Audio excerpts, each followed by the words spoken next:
खे सलाम सलाम सिंध, मुंहिंजी सिंध खे सलाम सलाम सिंध। बिस्मिल्लाहिर्रहमानिर्रहीम। अस्सलाम वालेकुम। सलाम सिंध में अवां सभिनी खे भली कार चवंदसि। ऐं अॼु तमामु घणो ॾुख वारो ॾींहुं आहे असां सभिनी जे लाइ, बहसियत पाकिस्तानी, बहसियत सिंधी ऐं बहसियत इंसान। छो जो सभ खां वधीक इंसान खे तकलीफ़ तॾहिं थींदी आहे जॾहिं इंसाननि जो खून हारियो वञे, जॾहिं इंसाननि खे मारियो वञे ऐं उन्हनि खे उन्हनि जो ॾोह बि ख़बर न हुजे। ऐं तॾहिं कंहिं शाइर तमामु सुठो हिकिड़ो शेर लिखियो हुई, मां सोचियो त अवां सभिनी जे नज़र ज़रूरु करणु खपे त हमसे कातिल का ठिकाना नहीं ढूंढा जाता, हम बड़ी धूम से फिर सोग मना लेते हैं।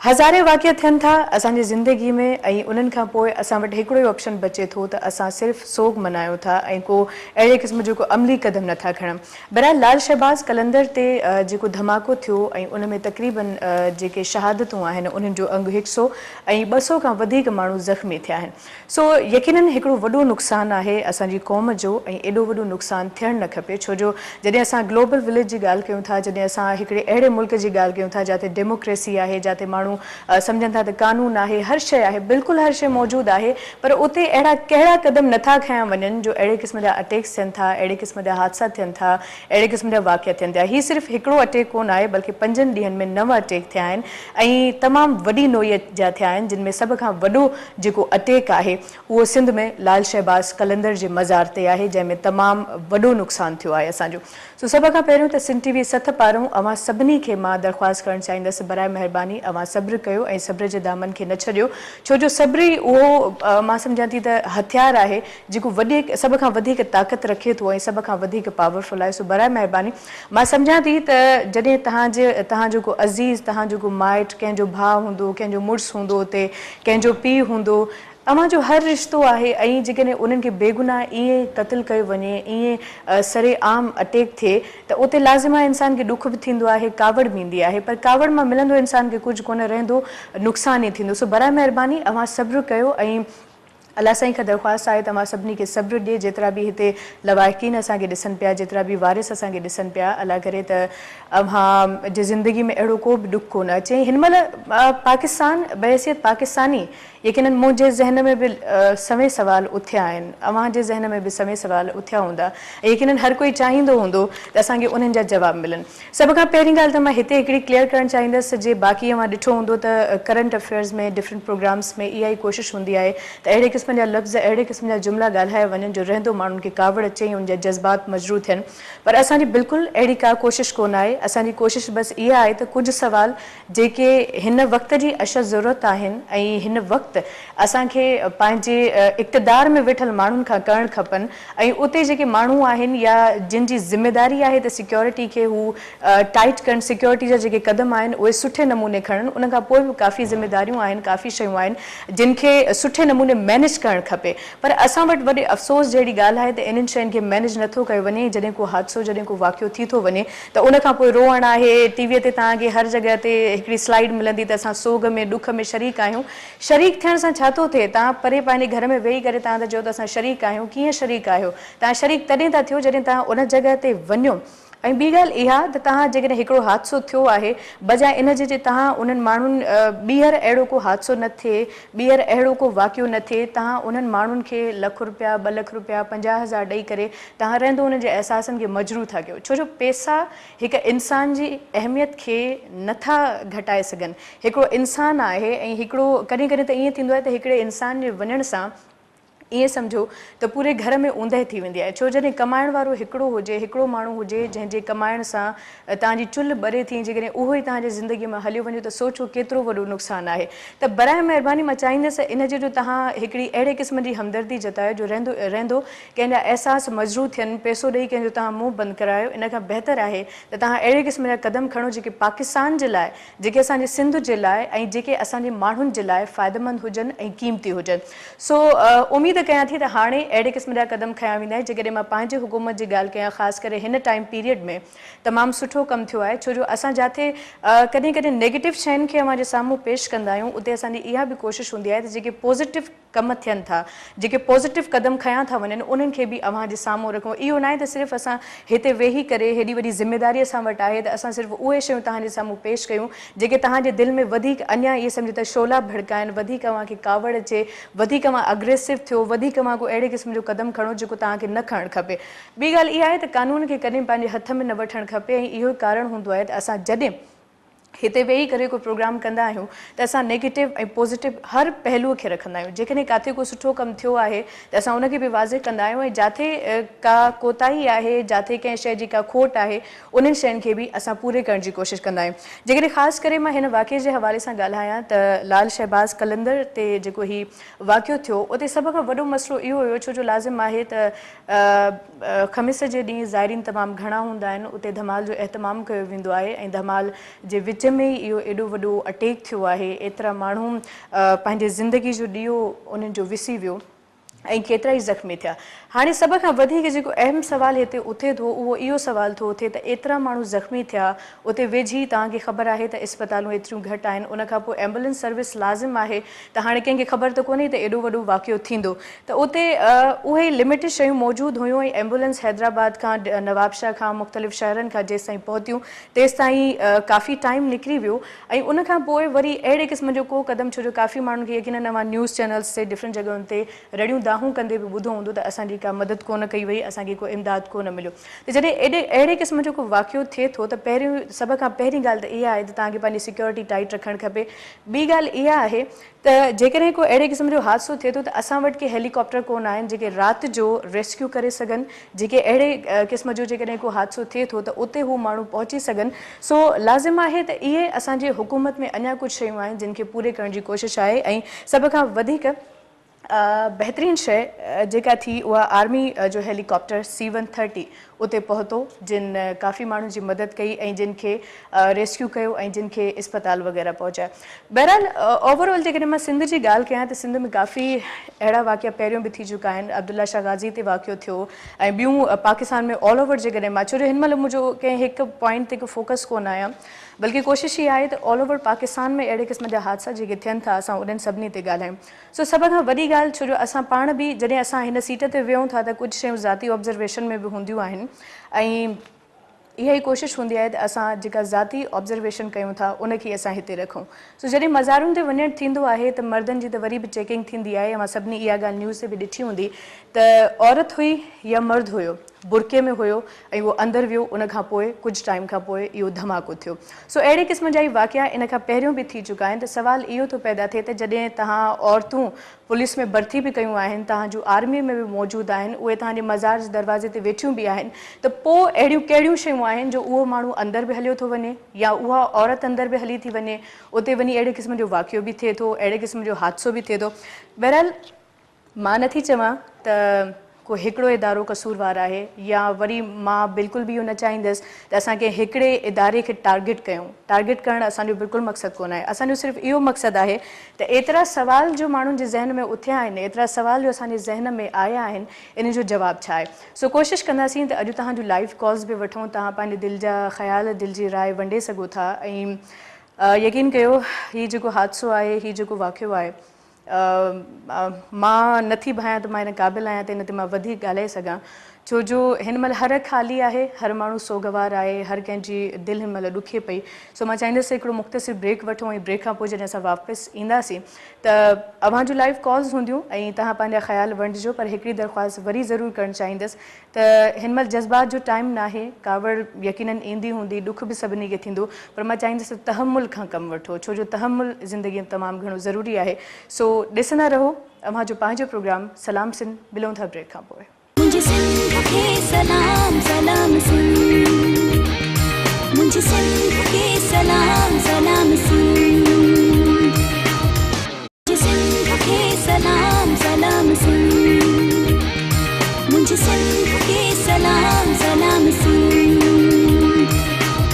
जी व्यूअर्स हिकिड़ो शॉर्ट ब्रेक हुई ऐं ब्रेक खां पोइ असां वापसि अची चुका आहियूं सो असां ॻाल्हि ॿोल खे अॻिते कंटिन्यू कंदासीं जीअं त मां चयो त अव्हां जूं कॉल बि असां वठंदासीं कोशिशि कंदासीं त डिफरेंट मज़ारुनि जे गादी नशीननि ऐं सजादा नशीननि खे पिण असां ऑन एयर वठूं ऐं उन्हनि सां असां कचहरी कयूं ऐं मां ॿुधाईंदी हलां त भिटाई सरकार जे मज़ार खे बि सील कयो वियो आहे ऐं उते बि सिक्योरिटी जा जेके इंतिज़ाम आहिनि उन्हनि खे काफ़ी हद ताईं बहितर कयो वियो आहे इन खां अलावा जेको अहम सुवाल उथे थो छो जो असां वटि सभ खां वधीक जेका अहमियत जी हामिल शइ आहे उहा आहे असांजी दरगाह ऐं जेकॾहिं पाकिस्तान में दरगाह महफ़ूज़ न आहे त पोइ असां कीअं था इहो तसवुरु करे सघूं त असांजी अस्पताल महफ़ूज़ हूंदी असांजो स्कूल महफ़ूज़ हूंदो असांजो घर महफ़ूज़ हूंदो छो जो असां चवंदा आहिनि सिंध वासी ऐं सिंध सूफ़ियुनि जी सरज़मीन आहे ऐं हिते असांजे लाइ सभ खां वधीक अहमियत इन्हनि शयुनि जी आहे सो असांजे लाइ लाज़िम आहे त अहिड़े क़िस्म जो जॾहिं बि को वाक़ियो थिए थो त इन खां वधीक को अफ़सोसनाक वाक़ियो नथो थी सघे सो असां कोशिशि जॾहिं मां मूंखे आगाज़ में चयो त अॼु असांजी कोशिशि आहे त असां महिरबान शख़्सियतुनि सां ॻाल्हायूं इन हवाले सां ऐं असां सां गॾु जेका बहितरीनु शख़्सियत मौजूदु आहे माशाल्लाह जनाब सैयद वक़ार हुसैन शाह लतीफ़ी साहब जेके सजादा नशीन आहिनि भिटाई सरकार जा अस्सलाम वालेकुम जी वालेकुम सलाम अव्हां खे भलीकार चवंदासीं सलाम सिंध में ऐं थोरा अव्हां पंहिंजो ख़ासि वक़्तु ॾिनो त सभ खां पहिरियों त अव्हां खां इहो पुछणु चाहींदसि त हीउ जेको वाक़ियो थियो आहे कल्ह इन हवाले सां अव्हां छा था चवणु चाहियो भई मुंहिंजे ख़्याल में सॼे सिंध ऐं पाकिस्तान जे लाइ सदमो आहे तमामु वॾो ऐं हीउ पाकिस्तान जी सालमियत ते हमिलो आहे छो त हीउ वाहिद दरगाहूं हींअर बचियूं आहिनि जिते हर मसलक जो हर फ़िरक़े जो हर मज़हब जो माण्हू अचे थो बिल्कुलु ऐं उन दरगाह ते हमिलो करणु पाकिस्तान जी सालमियत जे हमले करण जे बराबरि आहे अफ़सोस ऐं ॾुख जी ॻाल्हि इहा आहे त हुकूमत खे अञा ताईं इहो अहसासु न थियो आहे असांजे दुश्मननि खे इहो अहसासु थी वियो आहे त हाणे पाकिस्तान खे कमज़ोर करिणो आहे त दरगाहुनि ते अटैक कयो उहे एतिरा वेल इंफॉर्म्ड आहिनि पर असांजी हुकूमतूं अञा ताईं इन लाइ कोन थियूं सोचीनि त इन्हनि दरगाहुनि जे फ़लसफ़े खे मज़बूत कजे एतिरी हद ताईं जो दरगाहुनि जी सिक्योरिटी जेकी आहे उहा ई प्रॉपर न आहे उते ई सिक्योरिटी लैब्स आहे अॼु खां 4 महीना पहिरीं जॾहिं नूरानी सरकार ते हमिलो थियो त असां तॾहिं भिटाई साईं जो मेलो बि हलियो त असां इलाही रड़ियूं कयूं तॾहिं ऐं पाकिस्तान मशाइख़ इत्तेहाद कौंसिल जे प्लेटफॉर्म तां कुझु प्रेस कॉन्फ्रेंसूं ऐं रड़ियूं कयूं त हिन चयो तव्हांजी भिटाई साईं जी सिक्योरिटी असीं वधाईंदासीं पर अञा ताईं असां जेको तव्हां सां ॻाल्हायूं पिया अञा ताईं बि हुते वॉक थ्रू गेट कोन आया रिक्शा ते त हीअ निहायत अफ़सोस जी ॻाल्हि आहे त हुकूमत जी प्रायोरिटी में ई कोन्हे दरगाह ऐं पाकिस्तान वलियुनि जी धरती आहे पर वलियुनि सां ऐं सूफ़ी दरगाहुनि सां इहो हशर आहे त उन्हनि जी का सार संभाल कोन्हे ज़ाइरीन जी का देखभाल कोन्हे ऐं औकाफ़ डिपार्टमेंट रुगो फंड्स वठण जे लाइ त आहे पर असांजा जेके कर्ता धर्ता आहिनि ऐं असांजा जेके स्टेक होल्डर्स आहिनि उहे दरगाहुनि सां वॾो ज़ुल्म पिया कनि जी साईं बिल्कुलु सही सर हाणे अव्हां खां इहो ॼाणणु चाहींदसि अव्हां ख़ासि करे छो जो अव्हां जी हमेशह इहा ई कोशिशि हूंदी आहे असां पाण बि इहा ई कोशिशि कंदा आहियूं त कम अज़ कम असांजी दरगाह महफ़ूज़ हुजे सो अव्हां हाणे हुकूमत खां छा था चाहियो या अहिड़े क़िस्म जा के क़दम अव्हां खयां आहिनि या अहिड़े क़िस्म जा के स्टेप्स वठण वारा आहियो त जीअं दरगाहूं असांजूं महफ़ूज़ थी सघनि ऐं हुकूमत पिणु इन्वॉल्व थियनि इन शयुनि में जी हिन में 2 शयूं आहिनि हिकिड़ो त असां हुकूमत खां मायूस थी विया आहियूं इन करे असां पंहिंजी स्ट्रेटेजी ठाहियूं पिया पाकिस्तान मशाइख़ इत्तेहाद कौंसिल जे प्लेटफॉर्म तां असां दरगाहुनि जे लाइ उन्हनि खे तहफ़ुज़ करण जे लाइ पंहिंजी असां स्काउट्स रज़ाकार ऐं उहे टीमूं तयारु कयूं पिया ऐं जीअं हाणे अॼु जेको धमाको राति थियो त असीं सभु हाणे वञूं पिया हुते सेवण ते ऐं हुते हिकिड़ी प्रेस कॉन्फ्रेंस बि कंदासूं ऐं हुते हुकूमत खां डिमांड बि कंदासूं छो त हुकूमत खे छॾिणो बि न आहे हुकूमत जे फ़र्ज़ में शामिल आहे त हू सिक्योरिटी प्रोवाइड करे त हुकूमत जे लाइ असां इहो अपील कंदासूं ऐं एहतिजाजी हिकिड़ो तहरीक जो ऐलान कंदासूं त असांजी दरगाहुनि खे तहफ़ुज़ कनि ऐं उन्हनि खे फुल प्रूफ सिक्योरिटी 24 आवर्स जे लाइ हीअ न त को हिकिड़े ॾींहं लाइ 4 ॾींहं लाइ या मेलो अचे थो उन टाइम जे लाइ सॼे साल जे लाइ मुस्तक़िल सिक्योरिटी फराहम कनि ऐं उन खां सवाइ जेको हीउ ख़ुदकुश हमलो थिए थो ॾिसो न हीअ हिकिड़ी सोच आहे हिकिड़ी यज़ीदी सोच आहे इन सोच खे ख़तमु करण जे लाइ वाहिद दरगाहुनि जो फ़लसफ़ो आहे जेको उनखे ख़तमु करे सघे उन फ़लसफ़े खे स्ट्रेंथन करण जे लाइ हिननि खे सूबाई लेवल ते ऐं फेडरल लेवल ते कमिटीज़ ठाहिणियूं पवंदियूं जंहिंमें ही मुख़्तलिफ़ सजादगान खे इन्वॉल्व कनि ऐं पोइ वक़्तनि फ़ वक़्तनि उन्हनि सां मशावरतूं कनि ऐं पोइ हिन फ़लसफ़नि जी मज़बूती जे लाइ कुझु लाइमत कनि क़िबला साईं हाणे ॿियो सवाल जेको मुंहिंजे ज़हन में आहे उहो इहो आहे त लतीफ़ सरकार जे मज़ार खे बि सील कयो वियो आहे ऐं लाज़िम आहे त अक़ीदतमंद जेके आहिनि उनजी ख़्वाहिश हूंदी आहे त दरगाहुनि ते वञनि ऐं ख़ासि करे लतीफ़ सरकार जे मज़ार ते उहे वेंदा आहिनि त हाणे उन्हनि खे इन्हनि शयुनि खां महरूम रखणु इन हवाले सां मुंहिंजो छा ओपिनियन आहे त छा ईअं थियणु खपे या कुझु ॿियो क़दम को थी सघे पियो इन जे न ही त ॾिसो न जे मिसाल मस्जिदनि में इमाम बारगाह में हमला थी त असां मस्जिदूं इमाम बारगाहूं बंदि करे छॾियूं स्कूल तालीमी इदारनि में हमला थींदासीं, तालीमी इदारा बंदि करे छॾियूं, इहो त को हल न आहे त दरगाहुनि खे बंदि करे छॾियूं ऐं सील करे छॾियूं। असल में असांखे स्ट्रेटजी ठाहिणी पवंदी, सिक्योरिटी जा इंतजाम प्रॉपर करणा पवंदा। पर इहा जेको सील करण वारो प्रोसेस आहे, इन में बि तव्हांखे आउं ॿुधायां त राति दरगाह सील थी, पर सुबुह जो 5 बजे असांजा जेकी ज़ाइरीन हुआ उन चयो त हिकिड़ो बि पुलिस वारो त मतिलबु आहे त इहो टेम्पररी हूंदो आहे ऐं पोइ मुस्तक़िल हल जी बुनियाद ते जॾहिं CM साहब अचिणो आहे या को SSP साहब अचिणो आहे त उहो इंतजाम थी वेंदा आहिनि। ऐं पोइ जेको सॼे साल जे लाइ उहो वरी वल्नरेबल कंडीशन में हूंदियूं आहिनि दरगाहूं। त इन करे हाणे इहा तव्हां मीडिया वारा त पंहिंजो कमु ज़बरदस्त कयो पिया, पर अञा इनखे थोरो अञा तव्हां स्ट्रेस कयो इन ॻाल्हि ते हुकूमत जीअं बाउंड थी वञे त हू पंहिंजे इन्हनि दरगाहुनि खे ऐं अलाह जे वलियुनि जी दरगाहुनि खे इन्हनि खे सिक्योरिटी ऐं सेफ्टी प्रोवाइड। किबला साईं माशाल्लाह तमामु सुठी मां ॻाल्हि कई। हाणे मां इहो ॼाणणु चाहींदसि जेके माण्हू हिन महिल पूरो पाकिस्तान ॾिसे पियो ऐं कल्ह वारो जेको वाक़ियो थियो आहे उहो ईअं सम्झो त सभिनी असां माण्हुनि जे बल्कि इंसानियत जे दिलि ते वार थियो आहे। सो इन वारे सां जेके माण्हू आम माण्हू अव्हांखे ॾिसनि पिया उन्हनि खे अव्हां कहिड़ो पैगाम ॾियणु चाहींदो? जी, आम माण्हुनि खे मुंहिंजो इहो पैगाम आहे त ही दरगाहूं असां सभिनि जूं आहिनि, असां सभु स्टेक होल्डर आहियूं, असां सभु वारिस आहियूं इन्हनि दरगाहुनि जा ऐं इन्हनि जी दरगाहुनि जी सार संभाल, इन्हनि जी ओनरशिप तव्हां सभु कयो। ऐं पाण सिंध वारा जॾहिं ॿाहिरि निकिरंदासीं त सिंध वारनि खे हिकिड़ी ख़ासि ब्लेसिंग मिलियल आहे अलाह जी तरफ़ां।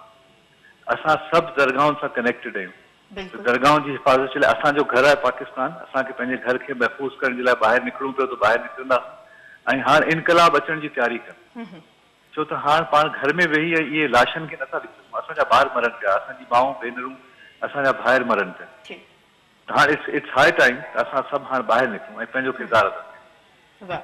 असां बि रोडनि ते आहियूं, आउं बि रोड ते आहियां ऐं मुंहिंजी सिक्योरिटी बि सफिशिएंट कोन्हे, मूंखे बि केरु बि मारे सघे थो, पर हाणे वक़्तु जेको आहे उहो घर में वेहण जो न आहे, हाणे ॿाहिरि निकिरणु जो आहे। तमामु सुठी मां ॻाल्हि कई, लख थोरा अव्हांजा, अव्हां पंहिंजो क़ीमती ऐं ख़ासि वक़्तु ॾिनो ऐं तमामु सुठी कचहरी रही। So thank you so much. जी व्यूअर्स, असां सां गॾु मौजूदु हुया जनाब वक़ार हुसैन शाह लतीफ़ी साहब जेके सजादा नशीन आहिनि भिटाई सरकार जे मज़ार जा। सो माशाल्लाह साईं जन तमामु सुठी ॻाल्हि कई त हाणे घर में वेहण जो वक़्तु कोन आहे ऐं ॾाढो अफ़सोस थींदो आहे त असांजी हीअ क़ौम ख़बर नाहे अञा केतिरा अहिड़ा वाक़िया थींदा, अञा केतिरा अहिड़ा हादसा थींदा, लाश ढोई ढोई हीअ क़ौम थकिजी पई आहे। असांजा माण्हू, असांजा ॿार, असांजूं अदियूं हाणे महफ़ूज़ कोन आहिनि ऐं उन में जेको भउ आहे, उन्हनि जे दिलनि में जेका इंसानियत जे लाइ हिकिड़ी नफ़रत पैदा थिए पई, उनखे ख़तमु करिणो आहे, उनखे घटाइणो आहे। हाणे ॾिसो को दौरु हूंदो हुयो जॾहिं इंसानियत सभु कुझु हूंदी हुई, हाणे वरी अफ़सोस सां चवणो थो पए त चवंदा आहिनि त जानवरनि में इंसानियत कोन आहे, पर जानवर असांखां वधीक बहितर आहिनि। असां इंसानियत में असां चवंदा असां इंसान आहियूं, पर माज़रत सां असां में इंसानियत कोन आहे। छो जो अहिड़े क़िस्म जा जेके वाक़िया आहिनि, अहिड़े क़िस्म जा हादसा आहिनि, कॾहिं मज़हब जे नाले ते तव्हां कॾहिं जिहाद जे नाले ते कयो था, त मज़हब जिहाद ईअं कोन चयो आहे, बल्कि नबी पाक सल्लल्लाहु अलैहि वसल्लम जा जेके उसूल हुया उहे इहो हुया त जेकॾहिं को पोढ़ो आहे त उनखे बि तव्हांखे वार नाहे करिणो, जेकॾहिं को निहथो आहे त उनखे बि तव्हांखे वार नाहे करिणो, जेकॾहिं को जंग जे दौरान पंहिंजो हथियार फिटो थो करे या को ॿियो अहिड़े क़िस्म जो अमल आहे त उन ते बि वार न करिणो आहे। पर असां छा था कयूं, हाणे जेके ज़ाइरीन उते मौजूदु हुया उन्हनि जो कहिड़ो ॾोह हुयो, उन्हनि जी कहिड़ी ख़ता हुई, उन्हनि खां कहिड़ो तव्हां इंतकाम वठो आहे। सो असां सां गॾु मौजूदु आहे जनाब डॉक्टर सैयद मेहदी रज़ा साहब जेको उन्हनि सां असां ॻाल्हाइणु चाहींदासीं। अस्सलाम वालेकुम। अस्सलाम वालेकुम मैडम। वालेकुम अस्सलाम ऐं थैंक यू सो मच पंहिंजो ख़ासि वक़्तु अव्हां ॾिनो। सभ खां पहिरियों त हिन वाक़िए जे हवाले सां अव्हां छा चवणु चाहींदो ऐं कुझु ॿुधाइणु चाहींदो त छा थियो, हक़ीक़त छा आहे ऐं बेसिकली कीअं हिकिड़ो माण्हू इंटर थिए थो, एॾो वॾो अटैक थिए थो? मैडम हाणे छो त ही कलंदर लाल शहबाज़ी दरगाह आहे, तमामु मशहूरु आहे, हिते दुनिया सॼी अचे थी ऐं जुमेरात हुई त काफ़ी ॿाहिरि खां ज़ाइरीन आयल हुआ। उन सां गॾोगॾु जेॾी महिल शाम जी रोज़ जी जेका सरकार कलंदर पाक जी धमाल आहे उहा बि वॻी पिए त रश एतिरी हुई जो माण्हू कुले कुले सां मिलियल हो। इन में ही ख़ुदकश बमबार आहे उहो जेको दाख़िल थियो आहे, हींअर जेको असांखे ख़बरूं जीअं पवनि पियूं ऐं अंदरि अची ऐं दरबार में अंदरि दाख़िल थी जिते वधि में वधि रश हुई उते हुन पाण खे फाड़ियो आहे, जंहिंजे करे ही कैजुअलिटीज़ थी वियूं आहिनि ऐं असां 100 खन जे क़रीब असांजा पांधेड़ा सरकार जा कलंदरी जेके ज़ाइरीन हा उहे शहीद थिया आहिनि, जंहिंमें तमामु घणी तादाद शहर सेवण जे माण्हुनि जी बि आहे ऐं ॿाहिरि जे पांधेड़नि जी बि आहे। ऐं उन खां पोइ 100-150 घटि में घटि उहे आहिनि जेके ज़ख़्मी आहिनि हींअर ऐं जंहिंजी ट्रीटमेंट कई पई वञे। सो इहा पोज़ीशन आहे। ठीकु। अच्छा साईं, सिक्योरिटी जे हवाले सां मुंहिंजो छा ख़्यालु आहे? सिक्योरिटी जा इंतज़ाम केतिरा उते पुख़्ता हुया या सिक्योरिटी छो जो या जेके सिक्योरिटी जे लाइ स्पेशली असां वटि दरवाज़ा तयारु कयल वेंदा आहिनि जिन मां एंटर थी करे माण्हू वेंदा आहिनि अंदरि, सो उन हवाले सां सिक्योरिटी केतिरी मज़बूत हुई? मैडम हाणे सिक्योरिटी त हिकु मज़ाक बणिजी चुकी आहे, हिकिड़ी मश्करीअ वारो जेको आहे जोक बणिजी चुको आहे हिन कंट्री में, हिन मुल्क में। इहो ॻाल्हि करण ई मज़ाक पंहिंजो उॾाइण आहे त असां वटि फुल प्रूफ सिक्योरिटी मौजूदु आहे। उहा फुल प्रूफ सिक्योरिटी हुजे हा त आर्मी पब्लिक स्कूल में धमाको न थिए हा, उहा फुल प्रूफ सिक्योरिटी हुजे हा त GHQ रावलपिंडी में धमाको न थिए हा। ठीकु आहे, हाणे जॾहिं एॾी सुपर सिक्योरिटी वारी जायुनि ते धमाको थी थो सघे त असां त मिसकिन फ़क़ीर आहियूं जिन वटि 4 सिपाही मस मोकिलिया वेंदा आहिनि जेके पंहिंजूं पेंटूं न संभाले सघंदा आहिनि। वॾी अफ़सोस जहिड़ी ॻाल्हि आहे। इन करे मां अर्ज़ु पेश कंदुसि त मुंहिंजो हींअर अरबाब इख़्तियार खां इहो मुतालबो हूंदो ऐं मां हींअर इहो अॼु मां 12 बजे पाण वटि सभिनि सजादनि जी मीटिंग कोठी आहे जंहिंमें इहे जेके बि सजादा तव्हां वटि आहिनि उन जे अलावा सिंध जी जेके बि गादियूं आहिनि सभु कठियूं पियूं अॼु मूं वटि थियनि ऐं असांजो इंशाअल्लाह ॿियनि मुतालबनि जे हूंदे हिकिड़ो जेको मेन मुतालबो इहो आहे त सिंध जूं जेके बि जेके इम्पोर्टेंट दरगाहूं आहिनि उन्हनि खे हींअर रेंजर जे हवाले कयो वञे सिक्योरिटी हवाले सां, छो जो असांजी वीचारी सिंध पुलिस जी फुल ट्रेनिंग ही कान्हे त हू टेररिज्म सां विढ़ी सघे, उन्हनि खे उहा ट्रेनिंग ही न आहे ॾिनल, इन करे उहे वीचारा कुझु करण जी पोज़ीशन में ई न आहिनि। सो असां पंहिंजूं दरगाहूं अहिड़ियुनि जायुनि ते नथा ॾेई सघूं, उन जे मथां जेको आहे वरी इंतिज़ामिया जी नाअहली बि पंहिंजी जाइ ते आहे जेका क्लियर कट खुली ॾिसण में अचे थी। त हाणे त असां अॼु जेको मीटिंग था कयूं हुन में असां फ़ैसिला कंदासीं त छा अॻियां आईंदा लाइअमल असांखे करिणो आहे, छो त हींअर पाकिस्तान जी ऐं ख़ासि करे सिंध जी सभिनि दरगाहुनि ते वरी निशाना थी था सघनि ऐं इहो का गारंटी न आहे त अॼु हिते दरबार कलंदर ते थियो आहे ऐं छा वरी सुभाणे बि दुबारा हिते थी सघे थो, इन करे असांखे आईंदा थियण खे प्रिवेंट कयो वेंदो, उन लाइ असांखे इक़दामात करणा पवंदा। अच्छा सर, इहो ॿुधायो त उते जेकॾहिं का एमरजेंसी थिए थी या हेॾो वॾो वाक़ियो थियो, हेॾो वॾो हादसो थियो त एमरजेंसी खे मुंहुं ॾियण जे लाइ के का गवर्नमेंट जे तरफ़ां का अहिड़ी इमदादी के टीमूं या ईअं चइजे त एम्बुलेंस या का अहिड़े क़िस्म जी ॿी शइ आहे त जे फौरी तौर ते उन सिचुएशन सां असां मुक़ाबिलो करे सघूं? ॾिसो मैडम, असां वटि हिकिड़ी तालुका हेडक्वार्टर हॉस्पिटल त आहे पर उहा नॉर्मल पेशेंट्स ॾींहं जा ॾिसण लाइ आहे न। हाणे जेॾी महिल सुपर एमरजेंसी थी वञे आहिनि त घटि में घटि बि न त 30-40 डॉक्टर हुजनि, असांजे पूरे शहर में का डॉक्टर कोन्हनि ऐं सरकारी पोस्टिंग जेका आहे उन में बि 4-5 डॉक्टर्स खां मथे टाइम कोन हूंदा आहे, छो त नंढो शहर आहे, हिते केरु डॉक्टर साहब अची पोस्टिंग पंहिंजी कराइण लाइ तयारी कोन्हे। हाणे इहा त आहे मेडिकल जी सूरत हाल ऐं जेका इंतिज़ामिया जी सूरत हाल आहे त हिते ही शहर परे आहे ऐं रेस्क्यू जी हिते टीमूं पहुचण में उन्हनि खे 2 कलाक था लॻनि, तेसि ताईं वधीक नुक़सान थी थो सघे। ऐं मां तव्हांखे ॿी हिकिड़ी इतला ॾियां, मां बि हिकिड़ो डॉक्टर ई आहियां, मेडिकल डॉक्टर आहियां, मां तव्हांखे ॿुधायां त राति मां जॾहिं जाइ ओको ते पहुतुसि त असांजूं वधि में वधि जेको कैजुअलिटी थियूं आहिनि उहे एक्स्ट्रा ब्लड लॉस करण जे थियण जे करे थियूं आहिनि, जो माण्हू ज़ख़्मी आहे पर जीअरा उन्हनि खे असां इब्तिदाई तबी इमदाद जल्दी न पहुचाए सघण जे करे एतिरनि माण्हुनि खे केरु संभाले, एतिरनि ज़ख़्मनि खे केरु संभाले, त उन में बि मां सलाम थो कयां सेवण जे रहवासियुनि खे त हालांकि सभु खे इहो ख़तरो हो त शायदि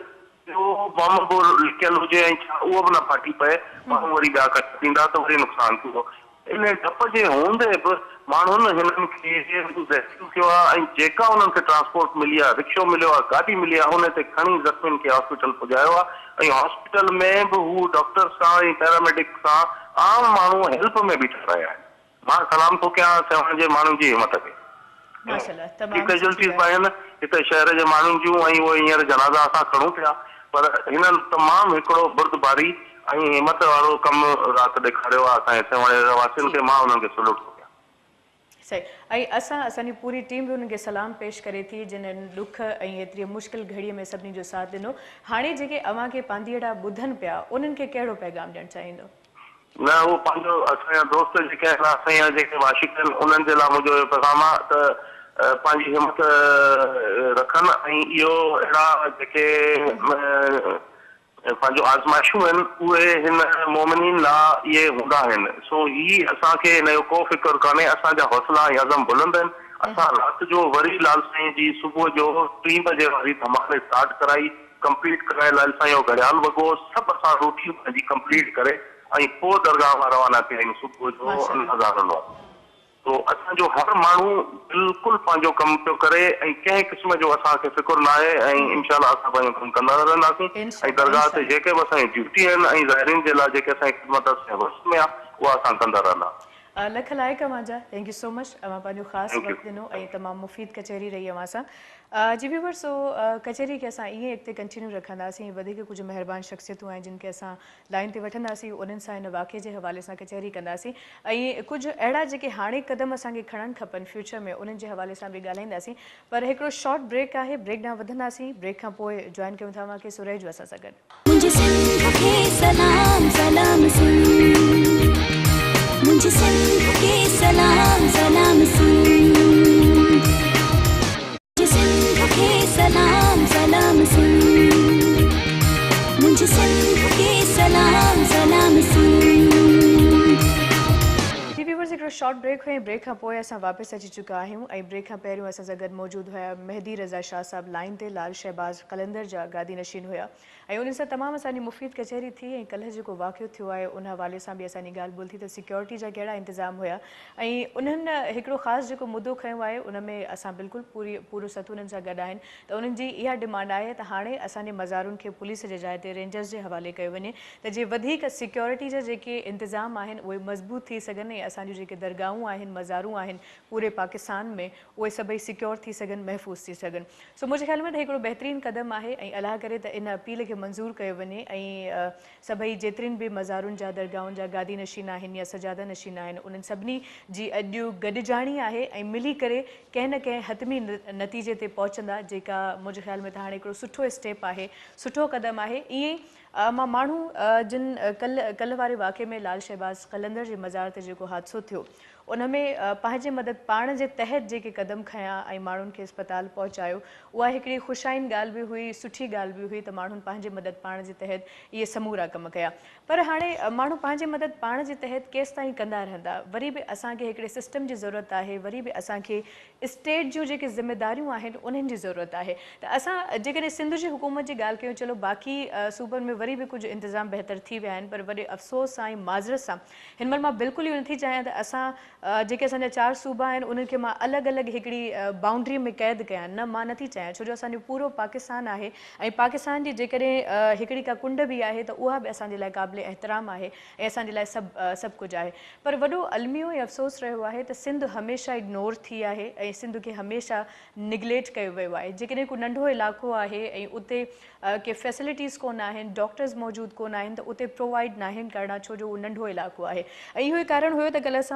कल्ह के प्रोग्राम में असां आदमशुमारी जी ॻाल्हि कयूं त जेकॾहिं आदमशुमारी जो सही अंदाज़ो हूंदो, तव्हांखे ख़बर हूंदी त सेवण शरीफ़ में केतिरा माण्हू रहनि था, कराची में केतिरा माण्हू रहनि था, त तव्हां उन हिसाब सां कोई स्टेप खणी सघो था, को क़दम खणी सघो था। जेकॾहिं उते हिकिड़ी हॉस्पिटल आहे ऐं ज़रूरतमंद वधीक आहिनि त उते 2 अस्पतालूं हुजनि, जेकॾहिं को स्कूल जी ज़रूरत आहे त उते को स्कूल हुजणु खपे। बहरहाल इहे जेके स्टेप्स आहिनि कंहिं हद ताईं खयां विया आहिनि ऐं केतिरी अञा ज़रूरत मौजूदु आहे, इन हवाले सां असां बिल्कुलु ॻाल्हाईंदासीं। पर असां सां गॾु मौजूदु आहे तमामु बहितरीनु शख़्सियत जनाब ख़्वाजा महबूब मोइन कुरेजो साहब ऐं ख़्वाजा ग़ुलाम फरीद जी दरगाह जा गादी नशीन आहिनि। अस्सलाम वालेकुम। जी वालेकुम सलाम। जी सलाम सिंध में अवां खे भली कार चवंदासीं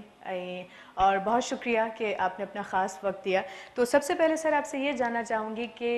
पूरे पाकिस्तान में इस तरह मज़ारात पर मुख्तलिफ वाक़यात होते रहे हैं, लेकिन कल का हादसा लाल शहबाज़ कलंदर की मज़ार पर जिसमें तकरीबन 100 के करीब लोग शहीद हुए, उससे भी ज़्यादा लोग शहीद हुए हैं और 200 के करीब ज़ख्मी हुए हैं, तो आप इस हवाले से क्या कहना चाहेंगे? ये पाकिस्तान की तारीख का सयातरीन दौर है, वो भी सयातरीन दिन था जिस दिन दाता अली गंजबख्श अजमेरी रहमतुल्लाह अलैह के मज़ार पर 242 शहीद हुए थे। वो भी सयात दिन था जिस दिन सखी सरवर पे हादसा हुआ, 250 अफराद शहीद हुए और दरमियान में बाकी मज़ारात पर भी जो कुछ होता रहा। लेकिन ये हमारा स्पिरिचुअल हेडक्वार्टर है, ये हमारा रूहानी मरकज है शहबाज कलंदर, ये सिर्फ सिंधियों का नहीं है, ये पाकिस्तान का है, बल्कि आलम इस्लाम का है। इसमें जो कल हादसा हुआ है ये हमारे लिए इंतहाई तकलीफ दे है, और हम कल रात से मुसलसल परेशान हैं और मुख्तलिफ अमलाए अमल बनाने में इस वक्त मसरूफ हैं। तमाम मशाइख की जो तंजीमें हैं, हमारी दीनी और मजहबी जमातें हैं, हम इसके बारे में स्ट्रेटेजी जो है वो फ्रेम कर रहे हैं। दरअसल बात ये है कि ये किसी दरबार पर हमला नहीं है। मैं इसको ईमानदारी से यही कहता आया हूं आज तक कि ये पाकिस्तान पर हमला है, इसलिए कि ये पाकिस्तान की बाइंडिंग फोर्स है। ये वो मज़ार जहां जहां पे भी मौजूद है और जहां जहां पे भी ये आस्थाने हैं, ये पाकिस्तान को इन्होंने मुतहद रखा हुआ है। शहबाज कलंदर पे शहीद होने वालों में से नहीं पता कोई सराकी है, पंजाबी है, कोई पठान है, कोई वहां पे सिंधी है, कोई बलोची है। ये दरबार हमारे आज भी मराकज़ है इत्तेहाद के, मोहब्बत के, अमन के, भाईचारे के, एहतराम इंसानियत के। अगर आप इनको छेड़ोगे तो आप पाकिस्तान पे हमला करोगे, और हमारे दुश्मन नहीं चाहते कि पाकिस्तान कायम रहे, इसलिए उन्होंने दरबारों को टारगेट किया हुआ है। मुझे ये बताएं, अगर ये इस्लामाइजेशन वाला चक्कर है, ये किसी दीनी और मजहबी जमात का ये कारनामा है, तो वो ये बताए उनको फांसी के अड्डे नजर नहीं आते, उनको जुओं के अड्डे नजर नहीं आते, उनको बदमाशी के अड्डे नजर नहीं आते, उनको ये दरबार इसलिए क्यों नजर आते? दरअसल ये कोई इस्लामाइजेशन नहीं है, कोई ये शिर्क और कुफ्र का मामला नहीं है, ये कोई मसलक का इख्तलाफ नहीं है, ये पाकिस्तान की जड़ें कमजोर करने की बातें हैं। हमारे हुक्मरानों को होश के नाखुन लेने चाहिए। अगर इन्होंने हमारे दरबारों को न सेव किया, अगर इन्होंने हमारे दरबारों के लिए तहफ्फुज़ के लिए कोई स्ट्रेटेजी न बनाई, तो ये दरअसल पाकिस्तान के खिलाफ होगा सब कुछ। और ये पाकिस्तान को, अगर ये दरबार नहीं रहते तो मैं आपको दावे से कहता हूँ पाकिस्तान को कायम रखना इनके लिए बहुत मुश्किल हो जाएगा। बहुत अच्छी बात आपने कही और बिल्कुल सही कहा, और इससे पहले भी मैंने यही बात कही थी कि पाकिस्तान के दिल पर वार किया गया है। खैर ये वाक़यात इससे पहले भी होते रहे हैं और ये वाक़या तो बहुत ही बड़ा है। तो मैं आपसे ये जानना चाहूँगी कि अब आप हुकूमत से क्या चाहते हैं कि हमारी जितनी भी दरगाहें हैं, जितनी भी मज़ारात हैं, उनकी सिक्योरिटी कितनी सख्त होनी चाहिए और क्या इक़दाम अब उठाने चाहिए? जी सको, जहाँ तक देखिए जी, पहले तो आप ओन तो करें ना, आपके हुक्मरान इन दरबारों को ओन ही नहीं कर रहे। अब ख्वाजा गुलाम फरीद रहमतुल्लाह अलैह का दरबार, जहां से इस वक्त मैं आपसे मुखातिब हूँ, ये हमारे साउथ पंजाब का सिराकी वसेब का सबसे बड़ा दरबार है, और यहाँ 2 सिक्योरिटी के लिए 2 पुलिस वाले खड़े हुए हैं, और जहाँ पे आने वाले लोगों की तादाद हजारों में होती है। ये पाकिस्तान के जो टॉप 10 दरबार है उनमें ये तीसरे नंबर पे आता है। यहाँ 2 सिक्योरिटी के अफराद क्या कर सकते हैं? और यही हालत इन्होंने हर दरबार पे की हुई है, इसलिए कि दरबार इनकी प्रायोरिटी में नहीं है, कि दरबार को ओन ही नहीं करते हुक्मरान हमारे। तो जब ये ओन ही नहीं करते, जब ये दरबारों को अहमियत ही नहीं देते, तो सिक्योरिटी के मैं क्या मैयत बताऊं? इनको नहीं पता, इनकी अपने आगे पीछे जो 50 गाड़ियां जा रही होती है, इनकी सिक्योरिटी इतनी अहम है। एक आएगा चला जाएगा, दूसरा आ जाएगा, चौथा आ जाएगा। शहबाज कलंदर ने दोबारा तो नहीं आना ना, शहबाज कलंदर तो एक ही है ना, ख्वाजा फरीद तो एक ही है ना, तो इनको सिक्योरिटी अपनी की इतनी है, इनको फिक्र पड़ी हुई है, और इनको दरबारों की फिक्र ही नहीं है। दरबारों का पता ही नहीं है कि 2 पुलिस वाले पूरे दरबार को कैसे लोग काफिर कर सकते हैं। तो पहले इनको कहें कि दरबारों को ओन करें, इसलिए ओन करें कि पाकिस्तान के ये हुक्मरान है और पाकिस्तान को इन दरबार वालों ने ही बचाया हुआ है। तो सिक्योरिटी मुझसे आप क्या पूछती है? इनको नहीं पता, इनको अपनी सिक्योरिटी का पता है कि इनके लिए कितनी गार्ड चाहिए, कितनी गाड़ियां चाहिए आगे पीछे, और दरबारों की सिक्योरिटी का इनको नहीं। इनको हम बताएं कि आप ये बनाएं और दरबारों को सिक्योर करें। ठीक, सही।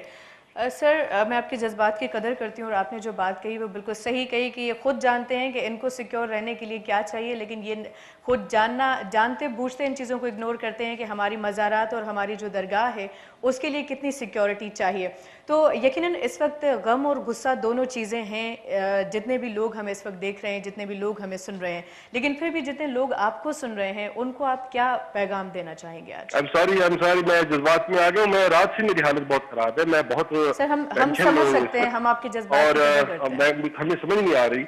कि जो बात एक आम कॉमन पाकिस्तानी समझ सकता है, ये इन बड़े लोगों, क्या ये पाकिस्तान को नहीं रखना चाहते? ये पाकिस्तान को, जिस पाकिस्तान पे ये हुक्मरानी फरमा रहे हैं, जिसके ये हुक्मरान है, अब इमेजिन करें उस हल्के में एम्बुलेंसेज नहीं है जिस जहाँ पे ये हादसा होता है, वहाँ पे हॉस्पिटल नहीं है, वहाँ पे इनको तिब्बी इमदाद तक मुहैया करने में बड़ी दुश्वारियां पेश आ रही थी। तो ये जमीन होगी, ये लोग होंगे, ये इलाके होंगे, तो ये हुक्मरान होंगे, किस पे हुकूमत करेंगे ये जाके? सही, बिल्कुल बजा फरमाया आपने। तो इनको चाहिए कि इमीडिएटली एक कमेटी बना दें। चले अगर हमसे ही पूछते हैं तो एक कमेटी बना दें जो दरबारों और हुक्मरानों के दरमियान एक राब्ते का जरिया हो, एक कोऑर्डिनेशन कमेटी बनाए, बड़े बड़े दरबारों से ये सजादगान को, गद्दी नशीनों को लेके एक कमेटी फ्रेम करे, और वो कमेटी जो है हुक्मरानों के साथ एक ब्रिज का काम करे, उनको बताए कि जनाब अगर इनको समझ नहीं है तो हम उनको बताएं फिर कि जी आए हमारे दरबार की ये मसाइल है, ये प्रॉब्लम्स है, क्योंकि दरबार उन्होंने टेक ओवर किए हुए ना, औलाद के पास तो नहीं है, गद्दी नशीनों के पास दरबार नहीं है, एडमिनिस्ट्रेशन सारी हुकूमत के पास है। अगर ये सीरियस है इस मामले में, चले ऐसे कर लेते हैं कि एक कोऑर्डिनेशन कमेटी बना लेंगे पाकिस्तान में, जैसे इंडिया में है। इंडिया में 11 रुकनी एक कमेटी बनी हुई है जो दरबार अफेयर्स जो है वो हुकूमत के साथ उन ब्रिज का काम करते हैं, वो उनको जाके बताते हैं, तो ऐसे कर लेंगे। सही, तो उम्मीद करते हैं कि आपकी बातें यकीनन इक़्तिदार में बैठे कुछ लोगों ने सुनी होंगी, और उम्मीद करते हैं कि वो अब अल्लाह करे कि अमल करें। कहते हैं कि उम्मीद इंसान को अच्छे की रखनी चाहिए। जितने लोग आपको इस वक्त सुन रहे हैं, आम लोग जो आपको सुन रहे हैं, जो ज़ायरीन हैं, उनको आप क्या पैगाम देंगे? किसकी बात कर रहे हैं आप? इस वक्त जो ज़ायरीन जो कि यकीनन गम में भी हैं, गुस्से में भी हैं, या जो ज़ायरीन है हमारे ना जी, वो उनको चाहिए कि वो करबला के वाक़े से सबक ले। ये आजमाइशें, ये तकालीफ, ये मामलात आज से नहीं है, 1400 साल से होते आए हैं। हक और बातिल की हमेशा जंग रही है, हक को छोड़ना नहीं है परेशान होके, और बातिल की तरफ जाना नहीं है। बातिल ने एक दिन मिटना है। हमारे दरबारों पर ये कोई दिलों को काबू नहीं कर सका। ये इन दरबारों ने दिलों पर हुकूमत की हुई है। इनके कब्जे में लोगों के दिल है, इनको कोई तब्दील कर ही नहीं सकता। और ज़ाहिर हमारे सब्र से काम ले, हौसले से काम ले, और इंशाअल्लाह फतह हक की होगी, फतह हमारी होगी, फतह इन दरबारों की होगी इंशाअल्लाह। इंशाअल्लाह। थैंक यू सो मच, बहुत शुक्रिया, आप अपना ख़ास वक्त दिया। व्यूवर्स असांखे ॿुधाईंदी हलां त ख्वाजा महबूब मोइन कुरेजो साहब मौजूद हुयो, जेको ख्वाजा ग़ुलाम फरीद जा गादी नशीन हुआ। साईं जन तमामु सुठी ॻाल्हि कई। सभ खां वधीक अहम ॻाल्हि त अक्सर मुख़्तलिफ़ मुल्कनि में जॾहिं अहिड़े क़िस्म जो पाकिस्तान में को वाक़ियो थींदो आहे त चयो वेंदो आहे त मुस्लिम मुल्क में दहशतगर्द आहिनि, ऐं ही को इस्लामी का तंज़ीम आहे या का मज़हबी तंज़ीम आहे, पोइ भले उहा हिंदू हुजे या का ॿी हुजे। मां सम्झां थी त जेकॾहिं को इंसान भले हिंदू मज़हब खे मञे थो, ईसाई मज़हब खे मञे थो, या मुसलमान मज़हब खे मञे थो, त उहो कम अज़ कम इंसानियत सां ईअं रांदि नथो खेॾी सघे। छो जो को बि मज़हब हुजे, उनजी सभ खां पहिरीं जेका बुनियादु आहे उहो आहे इंसानियत। ऐं जेकॾहिं इंसानियत न आहे त उहो मज़हब एग्ज़िस्ट ई नथो करे। उहो उन मज़हब जो हुजणु मुंहिंजे ख़्याल में बेमायना आहे। त जेतिरा बि मज़हब आहिनि उहे कंहिंखे बाह मां पकिड़े या मुंहं मां झले नथा चवनि त तव्हां ही वञी अटैक कयो। ऐं मज़हब जे नाले ते त मां सम्झां थी त बिल्कुलु बेवकूफ़ी आहे। जेके माण्हू इहो था सम्झनि त हे माण्हू हिन मज़हब सां तालुक़ु रखे थो, इन करे दहशतगर्द आहे, हे माण्हू हिन मज़हब सां तालुक़ु रखे थो, इन करे अहिड़े क़िस्म जो हिन अटैक कयो, त मां सम्झां थी उनजो इंसानियत सां ई वाबस्तगी कोन आहे, इंसानियत सां ई तालुक़ु कोन आहे। छो जो जेकॾहिं इंसानियत सां तालुक़ु हुजे हा, तॾहिं कंहिं मज़हब सां हुजे हा, ऐं को मज़हब कंहिं बि इंसान खे इंसानियत जे क़त्ल जो दर्स नथो ॾिए, पोइ भले उहो कहिड़ो मज़हब हुजे। सो बराए महिरबानी, जॾहिं बि अहिड़े क़िस्म जो को वाक़ियो थिए थो त इनखे कंहिं बि मज़हबी तंज़ीम या कंहिं बि कंट्री या कंहिं बि स्टेट जे लाइ इहो न चवंदा कयो त भई ही हिन मज़हब सां तालुक़ु रखे पियो, इन करे ही दहशतगर्द आहे। न, पहिरीं ॻाल्हि इहा त जेको इंसानियत जो खून हारे थो उहो इंसानी कोन आहे। सभ खां वॾी ॻाल्हि इहा ॻाल्हि ज़हन में रखिजो। हाणे जेका ह्यूमिडिटी आहे उनखे मदद जी ज़रूरत आहे, हेल्प जी ज़रूरत आहे, ऐं उहा कीअं थी सघे थी। ऐं मां हमेशह चवंदी आहियां त इंसाननि खे मारणु बंदि कयो। तव्हांखे मिले छा थो इंसान खे मारण में? ख़ासि करे उहो चलो इंतकाम रिवेंज जी असां ॻाल्हि कयूं था, हिकिड़ी ॻाल्हि सम्झ में अचे थी, पर हिकिड़े आम माण्हूअ खे तव्हां क़त्ल करे तव्हां छा था साबित करणु चाहियो? त तव्हां की वॾा महान इंसान आहियो, तव्हां में वॾी का हिमत आहे, वॾो को पावर आहे। ख़ैर ॻाल्हि ॿोल खे असां बिल्कुलु अॻिते कंटिन्यू कंदासीं, पर असां सां गॾु मौजूदु आहे जनाब पीर मुजद्दिद सरहंदी मटियारी खां असां सां गॾु मौजूदु आहिनि। सो अस्सलाम वालेकुम। वालेकुम सलाम, छा हाल आहे? मां ख़ुशि आहियो तव्हां? अल्हम्दुलिल्लाह, तव्हां ॿुधायो कहिड़ा हाल आहिनि तव्हांजा? ऐं सभ खां पहिरियों त सलाम सिंध में मांखे भली कार चवंदासीं। जी महिरबानी वाली अलाह ख़बरी खे सलामत रखे। असां त सॼी राति सुम्ही कोन सघिया आहियूं। हीउ अफ़सोसनाक जेको वाक़ियो थियो आहे नज़र मां गुज़रियो आहे, त सच पुछो त सॼी राति माण्हू परेशान रहियो आहे। त तमामु गंभीर आहे असांजे अलाह को रहम करे बसि छा थो चई सघे आमीन तव्हां हिन पूरो जेको कल्ह वाक़ियो थियो आहे एतिरा माण्हू शहीद थिया आहिनि एतिरा माण्हू ज़ख़्मी थिया आहिनि इमदादी कारवायूं पंहिंजे जाइ ते अवां ॾिठियूं सो न ऑल ओवर पूरो जेको वाक़ियो थियो आहे इनखे तव्हां कीअं था ॾिसो इन ते तव्हां कीअं रोशनी विझणु चाहींदो ॾिसो जी आऊं त इहो चवंदुसि त असांजे हुकुमरान जी नाअहली आहे जिते बि ॿ तबक़ाती निज़ाम थी वञे एजुकेशन हेल्थ में अदलिया में निज़ाम सिस्टम में पुलिस कल्चर में एवरीथिंग अवां ॾिसो जिते बि वञो उते ॿ अव्हांखे कल्चर ॾिसण में अचनि था वॾे माण्हू लाइ सरमाएदार माण्हू लाइ अलॻि कल्चर आहे ग़रीब माण्हू लाइ अलॻि आहे निज़ाम इहो जेको ॿ तबक़ाती निज़ाम हिन सॼे मुल्क जो बेड़ो ॿोड़े छॾियो आहे हुकुमरान करप्ट आहिनि अव्हांजे अॻियां आहिनि को हिकिड़ो अहिड़ो फ़र्द हुकुमराननि जो न आहे जिते केस न आहे जिते इहे शयूं न आहिनि साबित थियनि त हू करप्ट आहिनि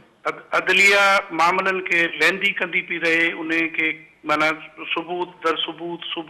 सबूत था घुरिजनि सिस्टम सॼो माना डैमेज थी वियो आहे ईअं सम्झो त हर माण्हू वीचारो परेशान अच्छा उन में जेको ग़रीब माण्हू आहे उन जी त इहा सूरत हाल आहे जो अॼु बि ॾिसो त फुटपाथनि ते पुलनि जे हेठां औरतूं ॿार बच्चा मर्द सुता पिया आहिनि अवां ॾिसो त दरगाहूं वाहिद हिकिड़ी अहिड़ी जॻह आहे जिते ग़रीब माण्हूअ खे का बि NGO एॾो वॾो कमु नथी करे सघे ऐं 2006 में दाता साहिब ते वियो त 2006 में रोज़ानो 3 करोड़ जो उते लंगर हले थो हलंदो हो अवां हिसाब करियो ई लखे माण्हू माना उते लंगर खाइनि उते रहनि उते धमाका करे माण्हुनि खे बेघर करणु ग़रीब माण्हू हुकूमत वटि त को प्रोग्राम ई कोन्हे हाणे उहे माण्हू वीचारा अचो दरगाहुनि ते पंहिंजा ॾुख शेयर कनि उते उन्हनि खे अहसास मिले थो उते पंहिंजा जज़्बातनि जा इज़हार कनि था उते पंहिंजो टाइम पास कनि था उन्हनि जॻहियुनि ते इन क़िस्म जूं कारवायूं जेके आहिनि हाणे स्कूल ऑफ थॉट जेके मिसाल दाइश ज़िम्मेदारी हींअर जेका मूंखे मालूमात मिली आहे त उन्हनि खां क़बूल राति ख़बर पई हा अच्छा हाणे उन्हनि जे जेके नज़रियाती उन्हनि जा पोइलॻ माण्हू आहिनि उन्हनि खे अॼु बि अवां थरपाकर खां वठी पाकिस्तान जे आख़िरी कुंड ताईं वञी ॾिसो त अॼु बि उन्हनि खे फुल इख़्तियार आहिनि उहे पंहिंजा पैसे जे ज़ोर ते नाजाइज़ हराम जे पैसे जे ज़ोर ते कूड़ियूं नाम NGO खोलियो वेठा आहिनि जेके मज़हबी फितना ऐं फ़साद पिया पखिड़नि नंबर हिकिड़ी नंबर ॿी ॻाल्हि इहा त हुकुमरान जो इहो आहे हीउ ज़िलो माना चीफ मिनिस्टर जो ज़िलो आहे जंहिंमें हीउ वाक़ियो थियो आहे अवां ॾिसो त चिंगचिन में पेशेंट खणी वीचारा ज़ख़्मी माण्हू अस्पताल में विया आहिनि उते डॉक्टर कोन्हनि उते मेडिसन कोन्हे जेकर वज़ीर अला जे ज़िले में इहो हाल आहे त तव्हां सोचो त आम ओवरऑल ॿियनि असांजे ज़िलनि में छा पोज़ीशन हूंदी अच्छा दरगाहूं हिननि सिर्फ़ु कमाई जो ज़रियो बनाए छॾियूं आहिनि हिननि उन्हनि खे 80 खां मथे दरगाहूं सिंध जूं सिर्फ़ु औकाफ़ जे हवाले आहिनि अच्छा ऐं वरी उन्हनि जा कर्ता धर्ता उहे माण्हू जेके हिन बुज़ुर्गनि जे नज़रिए खे कोन था मञनि अच्छा उहो औकाफ़ जूं कमाई जा ज़रिया करोड़ूं अरबूं रुपया हिकु पैसो बि उन्हनि जे नज़रिए ते ख़र्च नथो थिए उन्हनि जी तइलीमात ते ख़र्च नथो थिए सम्झो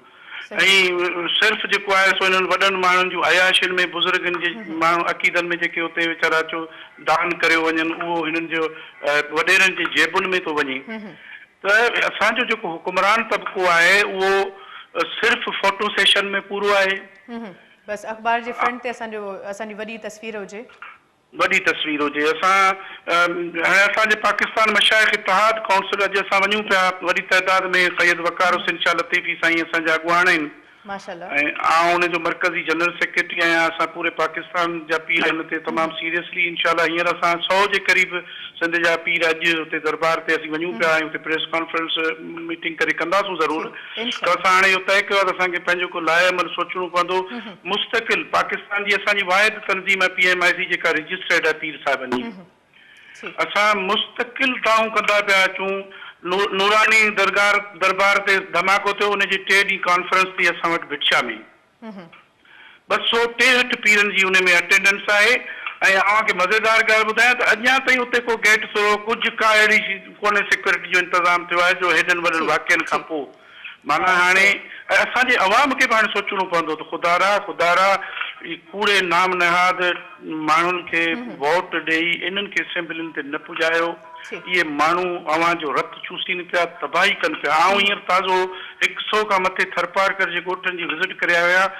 ऐं अधी अव्हां खे ॻाल्हि थो ॿुधायां त तहलको इस्लाम कोट ऐं मिठी ईंदड़ साल 2 खां पोइ उते जो अवाम उते नज़र ई नथो अचे मूंखे 28 डैम उते ठहनि पिया हिकिड़े डैम में 2700 एकड़ ज़मीन सिर्फ़ु ख़रीद कई वई आहे गवर्नमेंट खां सवाइ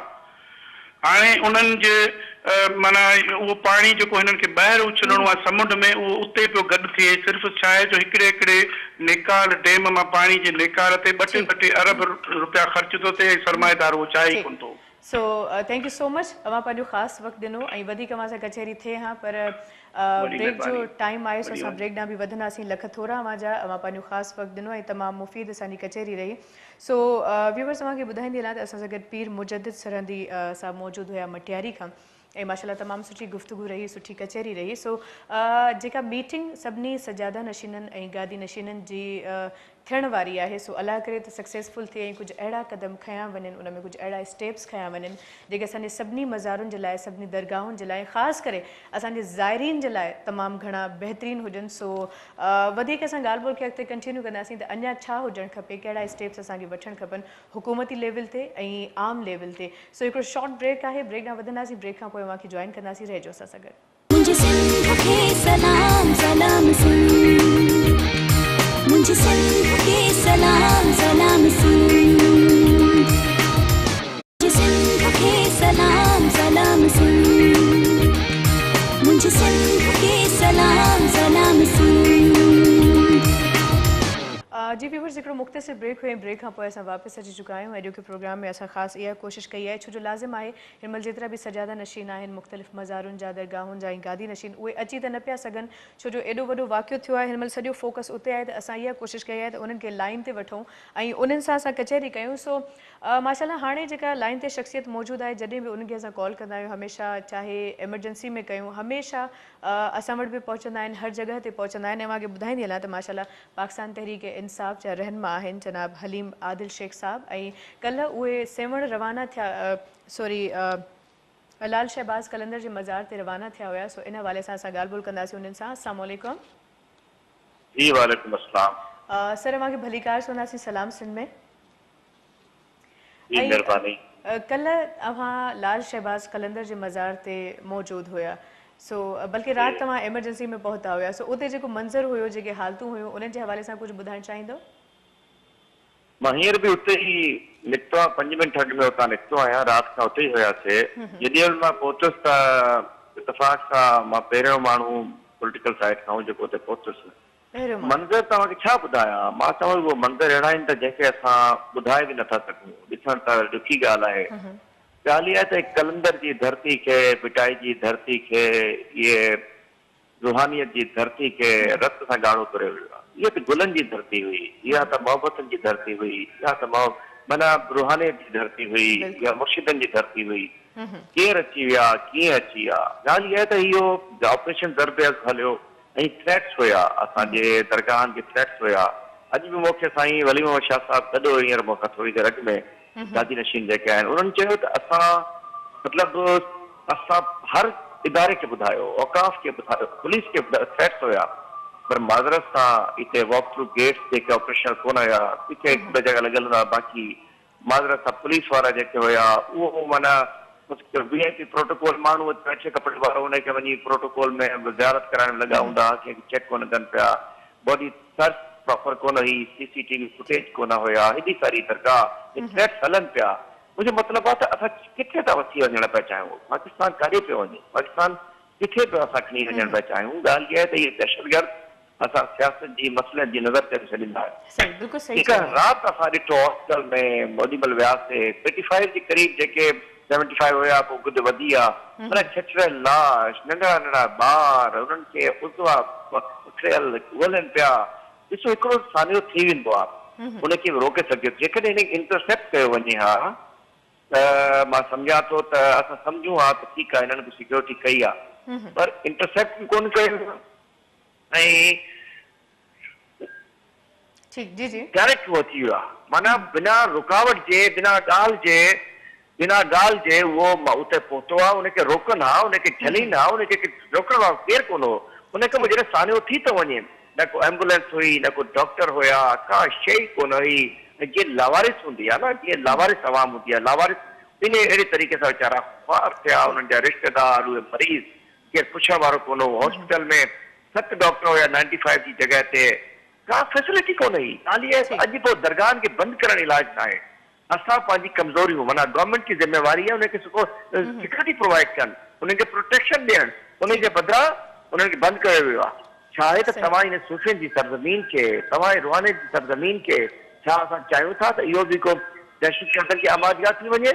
इहो उन्हनि खे अॼु मां हींअर निकितो, उते जेके पंधेड़ा उते आयल हुया, उते जेके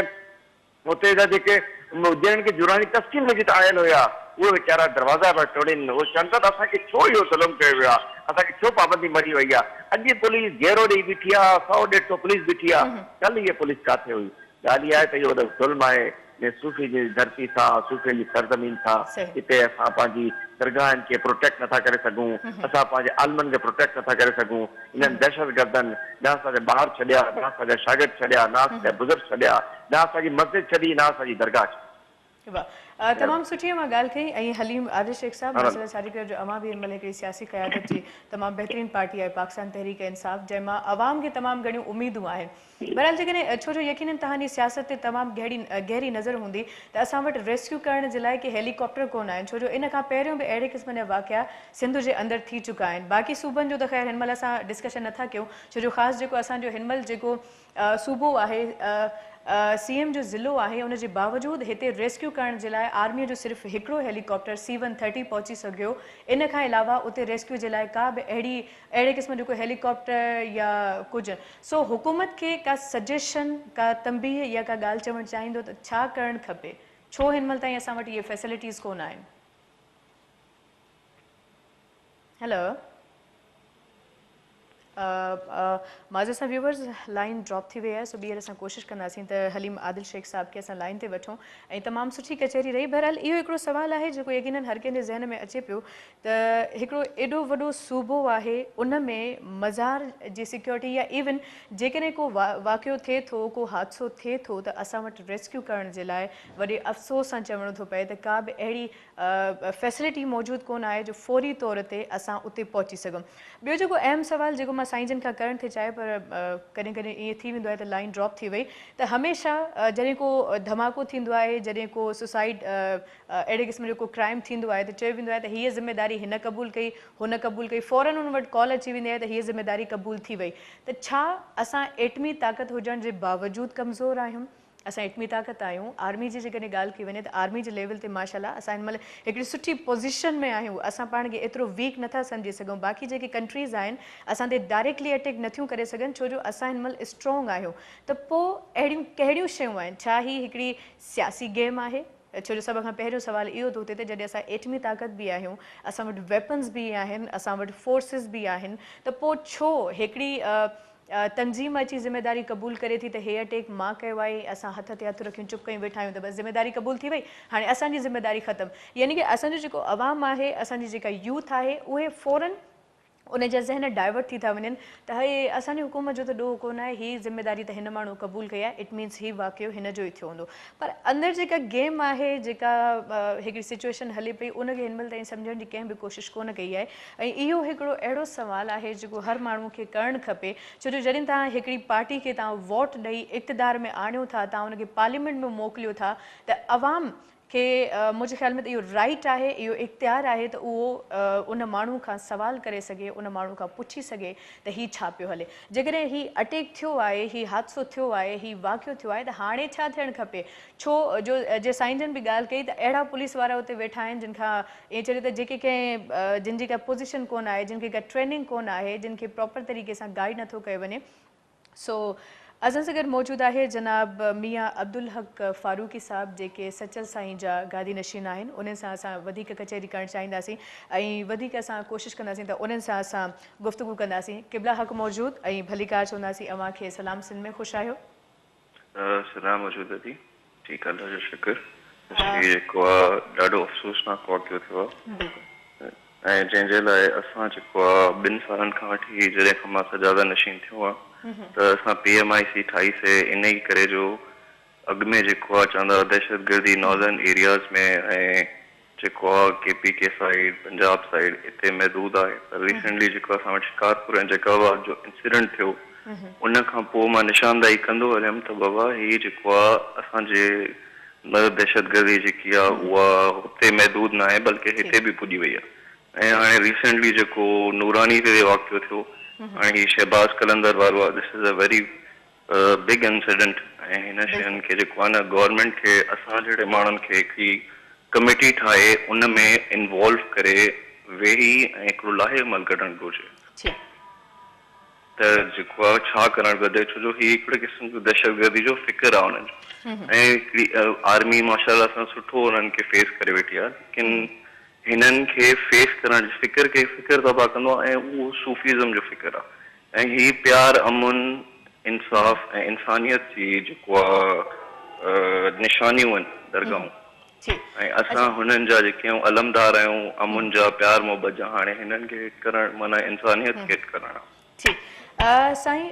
मियां अब्दुल हक फारूकी साहब अवां खां इहो ॼाणणु चाहींदसि छो जो असांजी सिंध जेका धरती आहे उहा सूफ़िन जी सरज़मीन आहे औलियावन जी ऐं वलियुनि जी ज़मीन आहे ऐं हिते सूफ़िन जो हिकिड़ो पंहिंजो फ़लसफ़ो आहे जंहिंखे माण्हू मञनि था काथे ईअं त न आहे त इन फ़लसफ़े खे काथे दॿायो पियो वञे या काथे पोइते करण जी कोशिशि आहे अहिड़े क़िस्म जा ही हादसा ऐं वाक़िया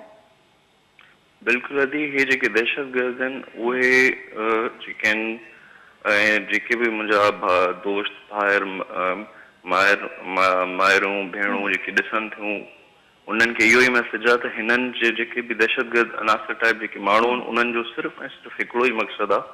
त माण्हुनि में ख़ौफ़ ऐं हैरासमेंट फैलिजी वञे उहे पंहिंजे घरनि ते महदूद रहनि ख़ुशियूं जेके ख़ुशियुनि सां इहे जेके सूफ़ी महफ़िलूं थी थियनि इहो असां वटि ॿियो छा आहे हिते जेको आहे प्यार अमुन जो धरती आहे जिथे ऐं जीअं दरगाहूं जेके आहिनि वाहिद जॻहियूं आहिनि जिते हिंदू मुसलमान ईसाई सिख सभु हिकु जाइ ते गॾु दफ़न थींदा आहिनि जॾहिं हिते रिलीजियस डिफरेंस ई कॾहिं न रहियो त इहे फ़िरक़ाबंदी ऐं इहे जेके आहिनि अहिड़े क़िस्म जा जेके आहिनि इंसिडेंट करणु इहो सिर्फ़ु माण्हुनि खे जेको आहे रिॼाइण ऐं ख़ौफ़ आहे इनशाअल्लाह असां जेको आहे हाणे वञूं था सभई जेके गद्दी नशीन ऐं शहबाज़ कलंदर ते असांजी मीटिंग बि आहे ऐं हिन शइ में असां डिस्कस कंदासीं गवर्नमेंट सां बि वेही ॻाल्हाईंदासीं हिन ॻाल्हि ते त हिन शइ खे सीरियस वरितो वञे this is a very big incident ऐं मां त ॿुधियो आहे त शायदि this is not the last they are planning they have other plans to Allah Sain ख़ैर करे फेस कंदासीं सभिनि खे इनशाअल्लाह अल्लाह साईं ख़ैर कंदो दुआ घुरायूं अच्छा सचल साईं जी मज़ार त मुंहिंजे पंहिंजे शहर में आहे ऐं मुंहिंजो वञणु जॾहिं बि थियो आहे त उते बि मूंखे का सिक्योरिटी नज़र कोन आई आहे सो इन हवाले सां तव्हां ज़ाती तौर ते के क़दम खयां आहिनि त भला उतां जी सिक्योरिटी खे महफ़ूज़ कयो वञे छो जो उते त रोज़ माण्हू हज़ारे माण्हू अचनि था हज़ारे ज़ाइरीन उते अचनि था सो इन हवाले सां तव्हां ॿुधायो तव्हां ज़ाती तौर ते कहिड़ा स्टेप्स खयां आहिनि It's been almost 6 months. I have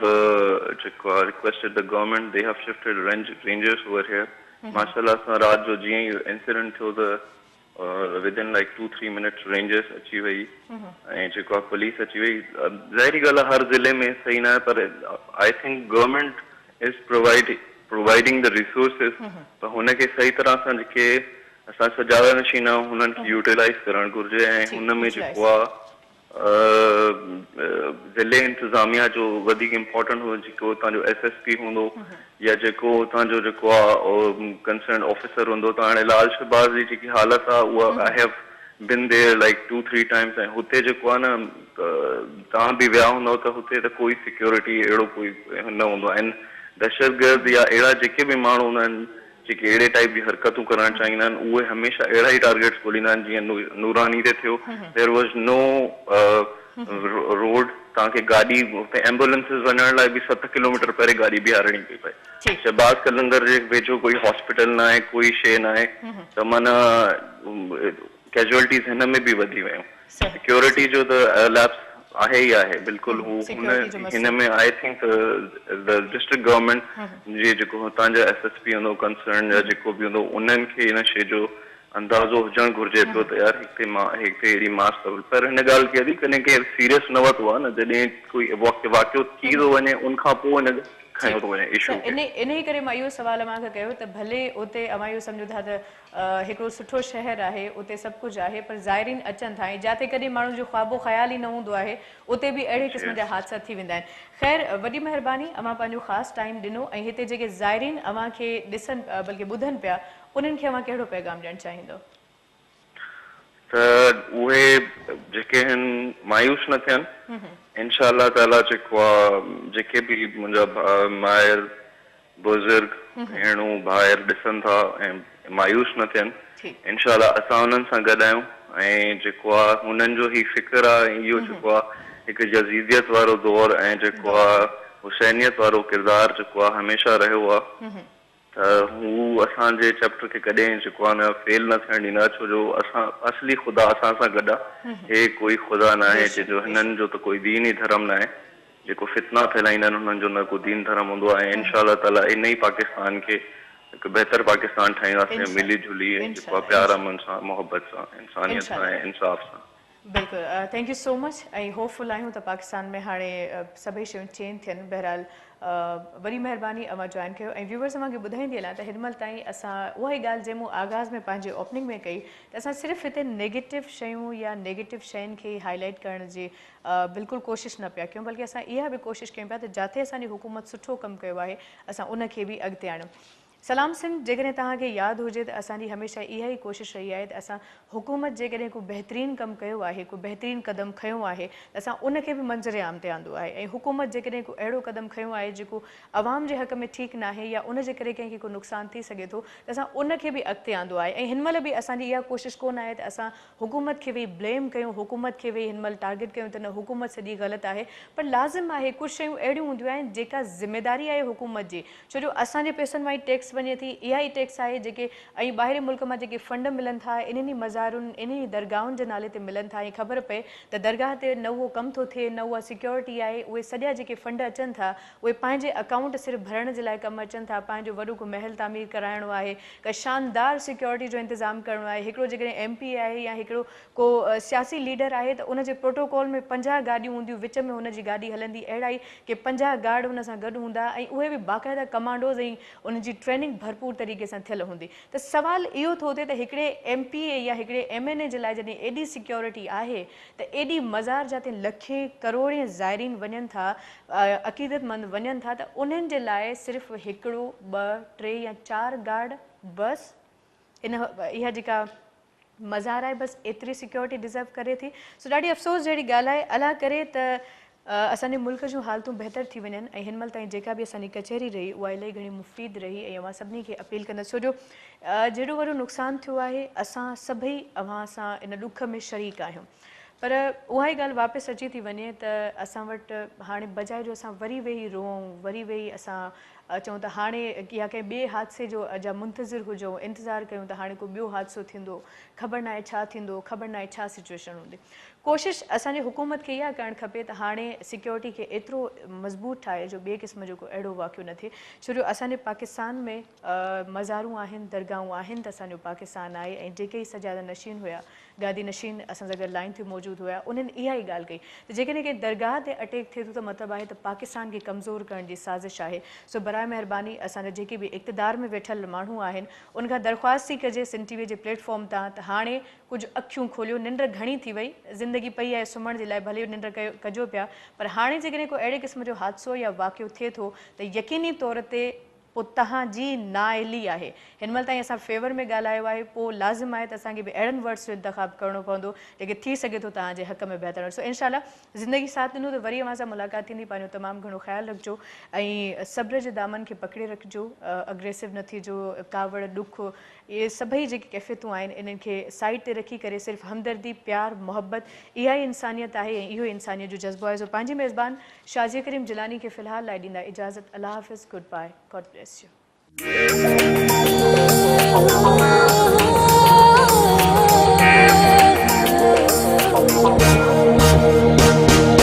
सुबह सुबह जो पखी अखेर मां उड़े थो,